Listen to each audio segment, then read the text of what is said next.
Hello, I'm Eleanor Cameron, and today I'm talking to Susan Schmitz, and we are talking about clean living. Susan has just been through cancer and is now currently cancer-free. So, Susan, how have you made clean living go and fit into your life? I have kind of been on a journey. It's been, I'd say, at least 6 years that I've kind of been on this journey. It's not something that happens just overnight. You can't just say, hey, tomorrow I'm going to live really clean. It's really is just like with anything, with your diet, with you can't, everything in moderation. It's kind of like, I guess, baby steps. Like make one change today. Don't try to change everything all at once. What was like your first start? Was it like cleaners or food, or what did you go into that made you want to start clean living? Well, my why, I guess, or when, I just happened to come across a documentary. It was on Netflix. I can't even remember the name of it now, but I was pregnant with my third child, and they were talking about hormones and how just the different things in our environment, especially cleaners, personal care products, that affect our hormones. And there was a woman on there that was having infertility problems, and then there was a woman on there that had breast cancer.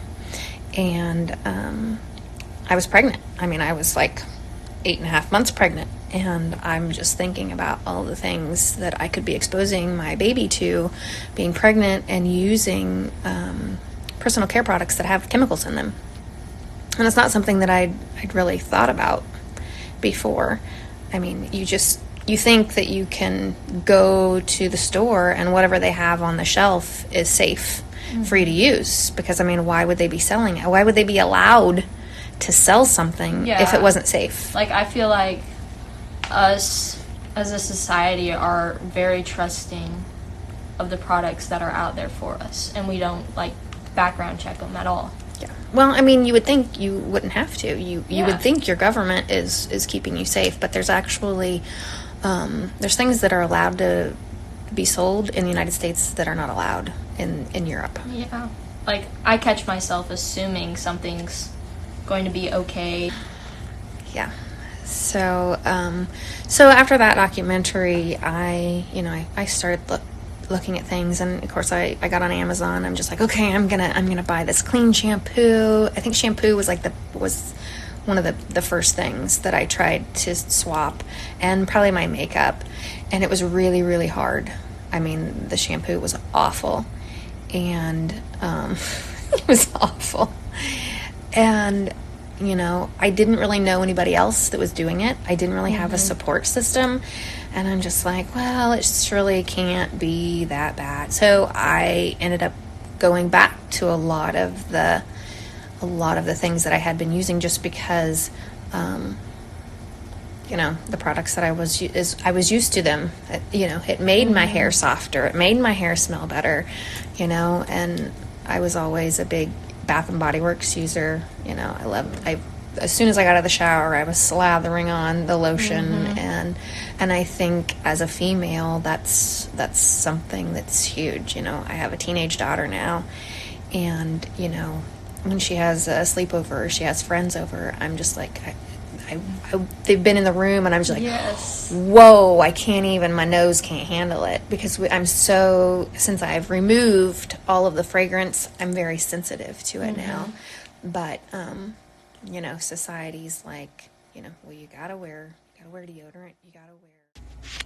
Hello, I'm Eleanor Cameron, and today I'm talking to Susan Schmitz, and we are talking about clean living. Susan has just been through cancer and is now currently cancer-free. So, Susan, how have you made clean living go and fit into your life? I have Kind of been on a journey. It's been, I'd say, at least 6 years that I've kind of been on this journey. It's not something that happens just overnight. You can't just say, hey, tomorrow I'm going to live really clean. It's really is just like with anything, with your diet, with, you can't, everything in moderation. It's kind of like, I guess, baby steps. Like make one change today.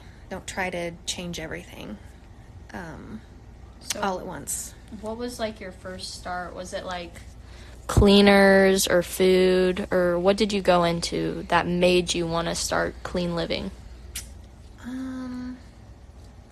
Well, my why, I guess, or when, I just happened to come across a documentary. It was on Netflix. I can't even remember the name of it now, but I was pregnant with my third child, and they were talking about hormones and how just the different things in our environment, especially cleaners, personal care products, that affect our hormones. And there was a woman on there that was having infertility problems, and then there was a woman on there that had breast cancer.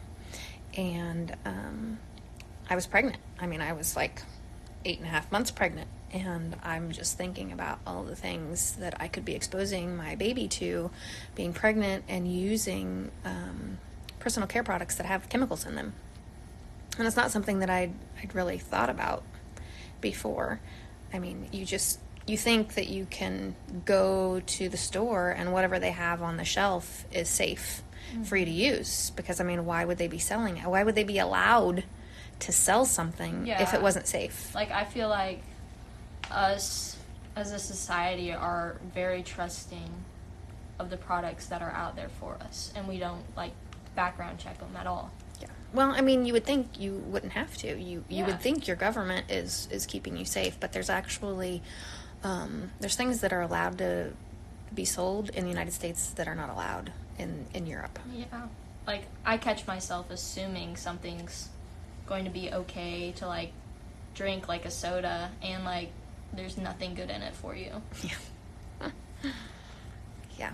So, so after that documentary, I started looking at things, and of course I got on Amazon. I'm just like, okay, I'm gonna buy this clean shampoo. I think shampoo was was one of the first things that I tried to swap, and probably my makeup, and it was really, really hard. The shampoo was awful, and it was awful, and I didn't really know anybody else that was doing it. I didn't really have a support system. And I'm just like, well, it surely can't be that bad. So I ended up going back to a lot of the things that I had been using, just because, the products that I was used to them. It made my hair softer. It made my hair smell better. And I was always a big Bath and Body Works user. As soon as I got out of the shower, I was slathering on the lotion, and I think as a female, that's something that's huge. I have a teenage daughter now, and when she has a sleepover or she has friends over, I'm just like, they've been in the room, and I'm just like, yes. Whoa, I can't even, my nose can't handle it, because since I've removed all of the fragrance, I'm very sensitive to it now. But society's like, well, you gotta wear deodorant, you gotta wear perfume to cover up whatever they're at, and even with cleaning products, I feel like people want their house to smell clean. All of your cleaning products have fragrance in them, and it makes your laundry soap. Yeah, it's a huge thing. And if it doesn't smell like that, then it's not clean. But clean doesn't have a smell. If something's clean, it doesn't smell at all. And so I think, your nose, we tie so much to smells. You can smell something and it just brings up a memory. I can if I were to smell the perfume that I wore in high school, those Yes. memories come back. Or you smell, he's my husband now, but he was my boyfriend in high school. And I can remember his mom used a detergent, and that made me think of, and I just smell it, Yeah. Like, I saw a video. It was my perfume, actually. They were spraying it on a weed, and it killed the weed, like, very quickly, which surprised me and kind of opened my eyes to, like, see what I was putting on my body. And it kind of disturbed me, honestly. Yeah. I mean, it should. Like, fragrance is huge. If I look, if you look at a bottle and you look at the ingredients, there's a lot of words that you can't even probably pronounce. So it's like hard to know whether, is that safe for me or not? But if I see the word fragrance on there, that's a huge red flag. As soon as I see the word fragrance, I'm like, nope, I'm done. I'm out. Because manufacturers can use the word fragrance and not have to disclose what is in that fragrance. So they can use whatever chemicals they want to, and they can just say, this is the fragrance we use, and we don't have to tell you because it's like a trade secret. Like, we don't have to tell you what's in our fragrance because we don't want anybody copying it. Yeah. So you don't really know what's in the fragrance. And that's scary because you're putting it right on your skin. Yeah. Yeah, and your skin absorbs. It's like the hugest organ in your body. Mm-hmm. I feel like my generation is really into, like, the perfumes and just, like, the Bath and Body Works is, yeah. Because I can remember, I was probably in high school, and when Bath and Body Works started being a big thing. Mm-hmm. Even candles, like, how bad candles are for you. Because you just breathe in the chemicals. Yeah. Yeah. Not to mention, a candle's burning stuff, and that goes into the air. So, yeah. And then you couple that with a fragrance, then, yeah. So, for cleaning, what would you use as products, or what have you cleaned with in the past? Right now, I use Norwex, which is basically you can clean with water, and it's a microfiber cloth that collects the germs. And if I want smell, I will use Thieves Cleaner, which is a Young Living product. It uses essential oils. So essential oils, basically, it comes all from plants. So it's a essential oil blend that also helps kill germs. So I basically, and before that, I would use I used to be really big on Clorox wipes. I can remember when my daughter was a baby, I'd wash everything with, clean everything with Clorox wipes. And then, I realized, I learned how bad those were. And so then to stop using those, I would make my own wipes, and I would use vinegar and lemon oil. Mm-hmm. At our house, we usually clean with ammonia and vinegar, and we do a lot of that too. When did you start making the switch? It was, so I watched that documentary 6 years ago, and like I said, it was really, really hard for me. And my sister-in-law, actually, she got involved with Young Living, which is an essential oils company. And they have a lot of other clean products that they use. Essential oils is the basis of their fragrances. And so she became a member of Young Living and kind of introduced me to that. And it's kind of a community. So I got a kit of oils, and then I basically joined their community. And so it's all these other women, usually the majority are women, that that use Young Living products, and they had a Facebook group, and so you could just get on there and you're like, okay, what are you guys doing about, what are you doing with this, or how are you doing this, and just their stories of how they have changed, like changed their shampoo or changed their cleaning products. And it was just some place that I could go and get support, because otherwise I just felt like I was out here on my own trying to do something completely different than what the rest of the world is doing. It's like, stop going to Walmart to buy your cleaning products. Stop, buying lotion from Bath and Body Works. Stop buying candles. Stop. Get rid of that, like, fake fragrance in your life. Yeah. So would you be, like, just as satisfied starting out, like, cleaning with those products, or were you kind of disappointed when you started? Like, did you feel like things were getting as clean when you switched over? I haven't ever been disappointed with like cleaning counters or anything like that.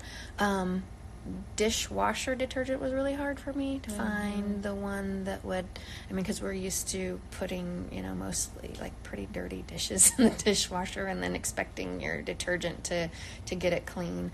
So that was kind of, as my kids grew up and started doing the dishes, basically it's like, well, you got to get all the tough spots off of the dishes before you put it in the dishwasher. But, it's just a matter of trial and error and seeing what works for you. The other area that I've kind of have trouble with is cleaning the toilet. Oh yeah. I don't know, because I feel like a lot of people use bleach for that. Yeah. And high powered cleaners that aren't probably good at all. Yeah. So I use Thieves Cleaner, and then just a brush is all I use. I do use like a pumice stone. Yeah. I don't know if you're familiar with that. To kind of, if you clean your toilet fairly regularly, you can kind of stay up on it. But like if you let it go It's too long, then it kind of like gets that ring around there. And so I use a pumice stone. A lot of people don't like to stick their hand in a toilet. Yeah. So, but I found the pumice stone works really well for that. But I've always kind of been a cleaner, like even from when I was a little girl. And then when I was in college during the summer, I would do in-home care and clean houses for older people. And I had one lady that didn't have any cleaning products because she kind of expected whoever came to clean her house to do that, and we didn't provide that. So yeah, I've cleaned a toilet with those little green scrubby things before. Oh my. Would not be fun. Stuck my hand right in there. But I don't know. I think you just adjust. Just like anything, I think our world is just so big on convenience. Yes. It's like whatever's easiest, even if it's not good for us. Golly, we could talk about food, convenience McDonald's. foods. And just like even at home, this is in a box, let's, throw it in the oven. Instant food or like microwavable meals. Like I feel like that stuff's terrible for you, but we still decide to sell it. Anything processed is, you're compromising the value of it. But we live in such a busy world that it's convenient, and we want to save time. Yeah, everybody seems short on time, but and really it's hard to like access organic food, I feel like, and it's way more expensive, so like that's a big takeaway for a lot of people. And I was too before cancer. I really kind of like questioned myself. I'm just like, okay, is this really organic, or they just what have they really done to that? Are they just stamping organic on the outside of the package? Is it really organic? Is it marketing it? Yeah. And like what places are there to trust? And that's just hard. You've got to, and it's like, well, is it worth it for me to spend, maybe twice as much on this that says organic? And can I really trust that it's organic? But I guess after a cancer diagnosis, you're willing to make, you're like, well, you know, I'm gonna put my cards, you know,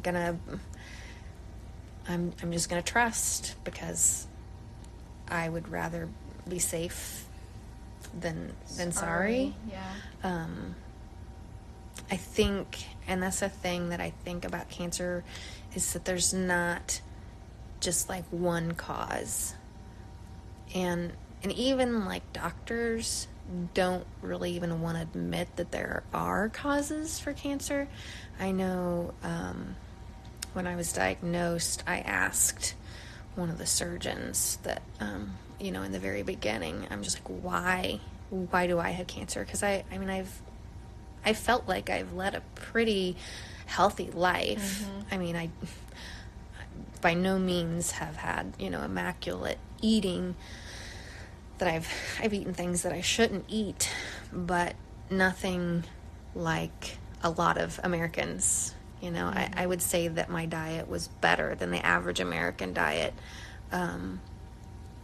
but and tried to exercise and do all of the things. You know, I didn't smoke. I wasn't overweight. I nursed all my children. You know, they say risk factors for women is for breast cancer, which is what I had, which is hormone driven. Mine was estrogen and progesterone positive. So they had estrogen and progesterone receptors. And so things that make you more at risk for breast cancer are getting your menstrual period earlier as a girl, earlier in life, just because your estrogen, you have more estrogen in your body once you start your menstrual cycle. Which would that be more environmental or like genetic, you think?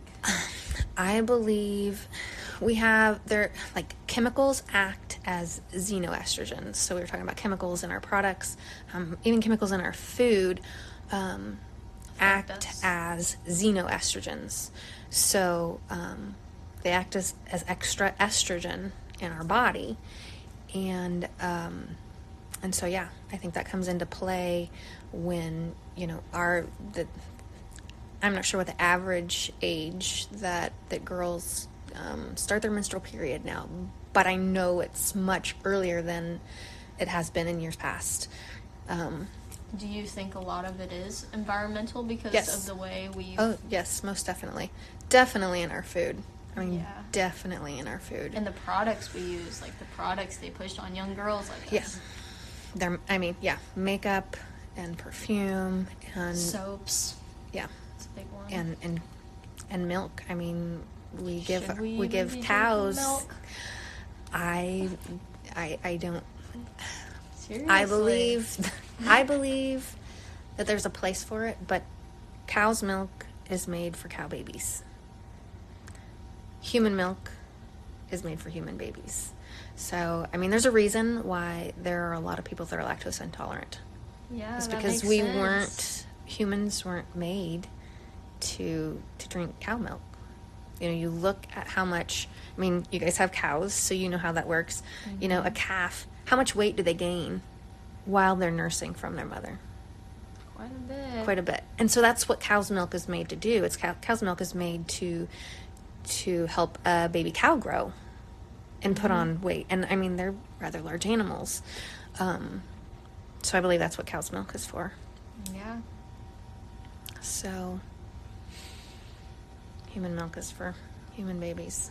And going back to that, you know, they say that nursing your babies is supposed to help prevent breast cancer. And I have 4 children, and I breastfed a cumulative over 4 children for like 6 years. Wow. I breastfed for 6 years. Well, a lot of that, like, I think about breastfeeding, what is the mother consuming that is going into the child too? Right. Like, you have to think about how important it is, what you're eating, what you're doing as a mom, and how you're feeding this child basically through your body. Yep. It's the same as when you're carrying a baby. The products that you're using and how it's gonna affect, especially if you're carrying, well, I mean, either one, I guess, a baby girl or a baby boy. The xenoestrogens that you are exposing yourself to, you're exposing your baby to. Mm-hmm. So, but I think we were talking about causes of cancer. A lot of the doctors that I came across didn't want to acknowledge that there was a cause. But I believe, the cause of anybody's cancer is, the cause of my cancer was different than, somebody else's cancer. I believe it's a accumulation of small things. Like stress, what you eat, what you do, how you live. Yeah. How much sleep you get even, could impact it. Yeah. And, a lot of people say, well, it's just a little bit. It's just a little bit of chemical in your, like artificial flavoring, in your whatever you're eating. Well, it's just a little bit. Mm-hmm. There's just a little bit in it. But, there's just a little bit of mercury in your vaccine that you have, Mm-hmm. that we take, that you give your kids. There's just a little bit of, whatever chemicals making up that fragrance.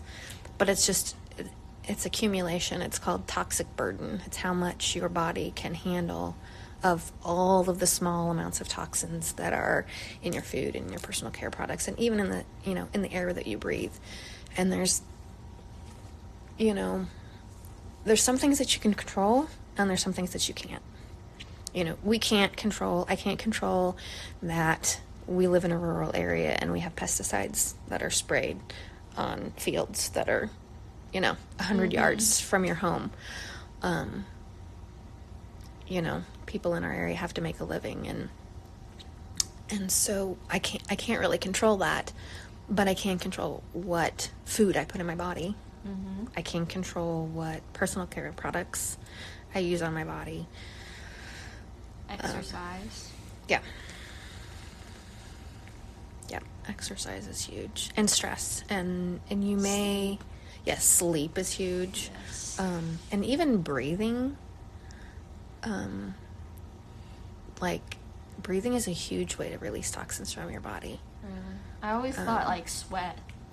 Sweat is a big one too, and we aren't, as a society, we don't like to sweat. Yeah. I mean, look at antiperspirants. They keep us from sweating. Yes, which there's a reason we sweat. God made us that way to get rid of stuff in our body that doesn't need to be there.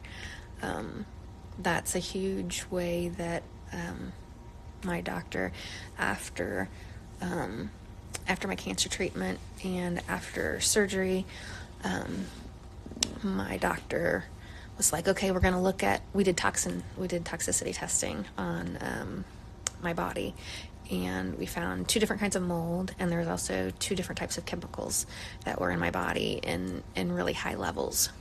And so that's what he said, that to get the mold out, that I needed to sweat every day. So he recommended a sauna, that I do sauna every day for up to 40 minutes. And if I couldn't do sauna, that to sweat. The objective was just to sweat, because those things will come out of your body when you sweat. Another big thing that relieves toxins is waste and peeing. Mm-hmm. There's been a big phase, I feel like, where people think drinking a gallon of water a day is super healthy and beneficial. What are your thoughts on that? Because I feel like it's kind of obsessive, drink when you need to drink and your body will tell you, right?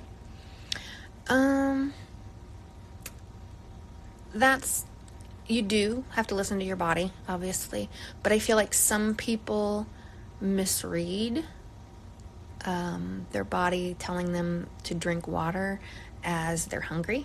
Mm-hmm. And so instead of drinking water, they eat.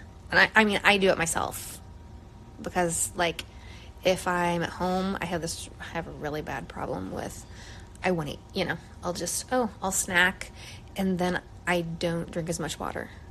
but that is one of the things that my naturopathic oncologist, how many ounces? I believe he wanted me to drink like 80 ounces a day. I mean, the rule is like half of your body weight in ounces. So like if you weigh, 120 pounds, you would need to drink 60 ounces of water. I think a lot of it depends on like how active you are and how Exactly. much you sweat though too. Exactly. And that's exactly the It's protocol. a misinterpretation, I feel like, to like drink a gallon a day. Like you're peeing constantly and like, that's probably It's not hard. always great. I don't think there's anything wrong with it. I mean, you can Do it. you can do harm by drinking too much water, but I mean, it's like a lot of water. I don't think in general that you can do harm by drinking too much water. You're just going to be in the bathroom a lot, and most people can't do that all day, especially if you're in school or when I was a teacher. I mean, you get a chance to go to the bathroom like at lunch maybe, and that's it. But then again, I don't think that's healthy. But yeah, I think my recommendation was to get 80 ounces of water every day. So that was more than half of my weight. And, but on days that I was doing sauna, I was supposed to up it, how much water I was drinking. So, but yeah, that's a huge way. And obviously when I did my toxicity testing, it was a urine test. So those things come out in your urine. Yeah. So, I mean, anything that comes out of your body is going to be a way to flush out those things. Toxins. Yeah. And I mean, yeah, while we're talking about urine, I mean, bowel movements are huge. Like, you need to be having a bowel movement. Like, they say, I'm not sure how many hours, but like, basically like 36 hours. Like if you eat something, like by the time it goes in, it needs to be coming out. Like within 36 hours. So you need to be going every day. So people that don't go every day, it's really bad because you're trying to get, if there are toxins in your body or you did eat something that you shouldn't have eaten, it's sitting there in your intestines and like being reabsorbed into your body. So it's like doing twice the harm. Yeah. It's crazy. So, Back on the water, I really, for some reason, love lemon water. that's good for your liver. Do you love it? I've kind of, like, there for a while, like every morning, that's what I would start with, is I would do a fresh lemon. I would squeeze a fresh lemon and start out with lemon water. But